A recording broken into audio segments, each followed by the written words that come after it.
பாலிடெக்னிக்கலில் தொழில்நுட்ப கல்லூரிகளில் பணியாற்றக்கூடிய விரிவுரையாளர்களுடைய பயிற்சி கூட்டம் தஞ்சையிலே துவங்கியிருக்கிறோம்.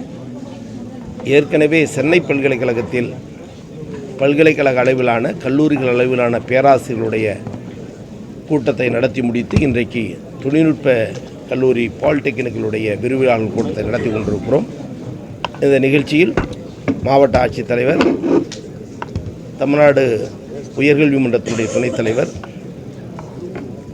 தொழில்நுட்ப கல்லூரி கல்வி இயக்கத்தினுடைய ஆணையர், பாராளுமன்ற உறுப்பினர், சட்டமன்ற உறுப்பினர்கள் எல்லோரும் கலந்து கொண்டிருக்கிறோம். 100க்கும் மேற்பட்ட பாலிடெக்னிக்கல் விரிவுரையாளர்கள் இந்த பயிற்சி பயிலரங்க நிகழ்ச்சிக்கு வருகை தந்திருக்கிறார்கள். மாண்புமிகு முதலமைச்சருடைய எண்ணம், துணை முதலமைச்சருடைய விருப்பம், உயர்கல்வித்துறை இன்னும் புதிய நுட்பமான முறையில் மேலோங்க வேண்டும் என்பதுதான் அவருடைய தீராத எண்ணம். அதை நிறைவேற்றும் முகமாக பல்வேறு புதிய அறிவிப்புகளை, திட்டங்களை, நிதிகளை ஒதுக்கி இளைஞர்கள், மாணவர்கள் முன்னேற வேண்டும் என்பதில் அதீத அக்கறையுடைய ஒரே மாநில முதலமைச்சர் நம்முடைய முதலமைச்சர் தான். இன்னும் தெல்ல வேண்டுமேனால் கிராமப்புற மாணவர்கள் எல்லா நிலை கல்வியும் பயில வேண்டும், அந்த கல்வியின் பயன் முழு பலனை தர வேண்டும் என்று எண்ணுகிற நம்முடைய முதலமைச்சர் அவர்கள் நான் முதல்வன் திட்டத்தின் மூலம் இன்றைக்கு பல லட்சக்கணக்கான மாணவர்களை உருவாக்கி தனி திறன் வாய்ந்த மேன்மைப்பட்டவர்களாக இன்றைக்கு உருவாக்குற பெருமுயற்சி எடுத்து வருகிறார். அது நான் முதல்வன் திட்டத்தின் கீழ் இன்றைக்கு புதுமை பெண் திட்டத்தில் பலன் பெறுகிற மாணவிகள், தமிழ் புதுமை திட்டத்தில் பயன்பெறுகிற மாணவர்கள், 7.5 கிராமப்புற மாணவர்கள், மாற்றுத்திறனாளி மாணவர்களுக்கு தனி சலுகைகள், இப்படி எண்ணற்ற சலுகைகளை தொழில்நுட்ப கல்லூரி மாணவர்களுக்கு வழங்குகிற காரணத்தால் தான் இன்றைக்கு உயர்நிலையை நாம் எட்டி கொண்டிருக்கிறோம். அந்த பணி இன்னும் சிறப்பதற்கான புதிய பாடத்திட்டங்களை சேர்ப்பது, புதிய பாட பிரிவுகளை இணைப்பது போன்ற புது முயற்சிகளுக்கெல்லாம் எங்களுக்கு உந்து சக்தியாக இருக்கிற முதலமைச்சர் நம்முடைய முதலமைச்சர் அவர்கள். எனவே அவருடைய எண்ணத்தை நிறைவேற்றக்கூடிய வகையில் இன்றைக்கு இந்த பயிற்சி கூட்டத்தை தஞ்சையில் துவங்கி இருக்கிறோம். 100கணக்கானோர் கலந்து கொண்டிருக்கிறார்கள். மாநிலம் முழுவதும் இது போன்ற கூட்டங்கள் நடத்தப்பட இருக்கிறோம் என்பதை இந்த நேரத்தில் அன்போடு தெரிவித்துக் கொள்கிறேன்.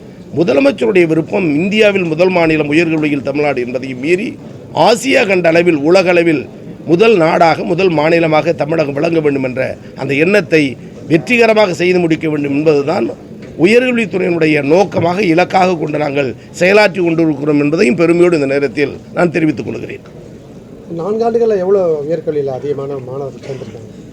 கிட்டத்தட்ட 36% பெண்கள் முன்னேறிய நிலையிலும் சராசரியாக இருந்த அந்த விகிதாச்சார வளர்ச்சியை விட முதலமைச்சருடைய தனி கவனம் பெண் கல்வியில் இருக்கிற காரணத்தால் அந்த விகிதாச்சாரமும் வெறுமனே 38% இருந்த நிலை மாறி இன்றைக்கு உயர்நிலையை எட்டுகிற நிலையை நாம் தொற்றிருக்கிறோம்.